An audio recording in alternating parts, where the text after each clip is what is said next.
The Israeli military dropped leaflets over Gaza asking Palestinians to reveal information on the hostages' whereabouts. In exchange, the military promised a reward and protection for the informant's home. As of right now, there are still over 200 hostages reported. But Israel also repeated its calls for people to leave northern Gaza with those leaflets from the air. And while hundreds of thousands have already fled, hundreds of thousands remain. That reality raises the risks of mass civilian casualties in any ground offensive. As a response to that evacuation order, Amnesty International has released a statement.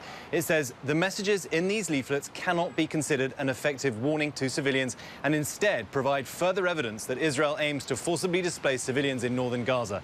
The statement also reads, these threats also may amount to the war crime of collective punishment for holding hundreds of thousands of civilians responsible for acts they did not commit, based solely on the fact that they are staying in their homes when they have nowhere safe to go amid a relentless campaign of Israeli bombardment across the entire Gaza Strip. Well, Paul O'Brien is the Executive Director of Amnesty International USA. He joins me now. Paul, thank you for being with us. Israel says, you will have heard it has a right to defend itself and that human rights organizations like yours should be praising Israel for efforts to keep civilians in Gaza safe. It says Hamas still poses a threat. As I stand here now, we're still hearing sirens for rockets aimed at Tel Aviv. You and your organization are calling for an immediate ceasefire. But I ask you, what is Israel supposed to do, in your view, to defend itself? It's supposed to adhere to international humanitarian law. That law was created essentially because indiscriminate airstrikes after leaflets killed millions of people over a period of time historically. It was created in order to protect civilians. Israel is not taking the measures that it needs to take in order to protect civilians now, and dropping leaflets into a densely populated area and forcing people to move or threatening them if they don't is a war crime. Well, the other part of the statement by Amnesty International speaks to the bombing of Gaza. It says that declaring a whole city or region a military target flies in the face of international humanitarian law, which stipulates that those carrying out attacks must distinguish at all times between civilians or civilian objects and military objectives, and that they must take all possible measures to spare civilians and civilian objects. The statement continues, violating the principle of distinction by targeting civilians or civilian objects or by carrying out indiscriminate attacks that kill or injure civilians is a war crime. So, according to Amnesty International, is Israel committing war crimes in Gaza right now?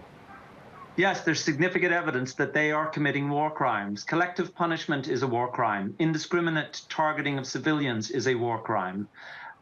So we are calling for an urgent investigation of what they are doing and for them to be held accountable if our evidentiary findings and what our people on the ground are telling us in Gaza is actually happening.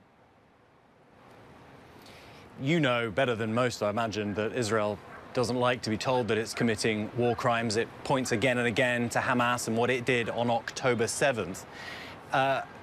What can Israel do in this situation? Because it feels like it's stuck between a kind of a rock and a hard place at this point.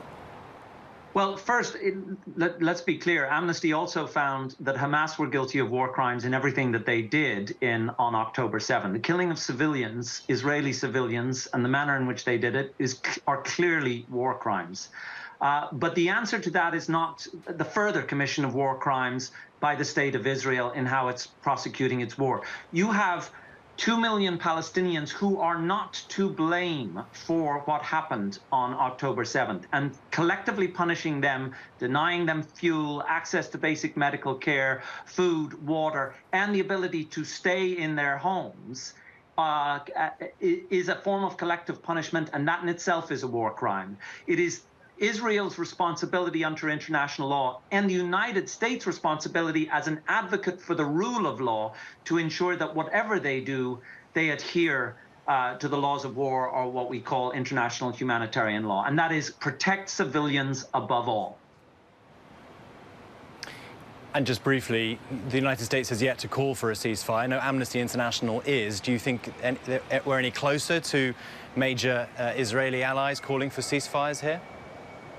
Well, we need to get closer. We are very frustrated to watch the United Nations debate at the Security Council, while their own Secretary General has said that's what's required. We need a ceasefire now to protect civilians. The Security Council going back and forth with resolutions and recrimination, and nothing has actually happened to protect civilians. And yes, we hold the United States accountable for its role in ensuring that international humanitarian law is observed in this moment, and all parties are held to account. Paul O'Brien, Executive Director of Amnesty International USA, thank you. Hi everyone, George Stephanopoulos here. Thanks for checking out the ABC News YouTube channel. If you'd like to get more videos, show highlights, and watch live event coverage, click on the right over here to subscribe to our channel, and don't forget to download the ABC News app for breaking news alerts. Thanks for watching.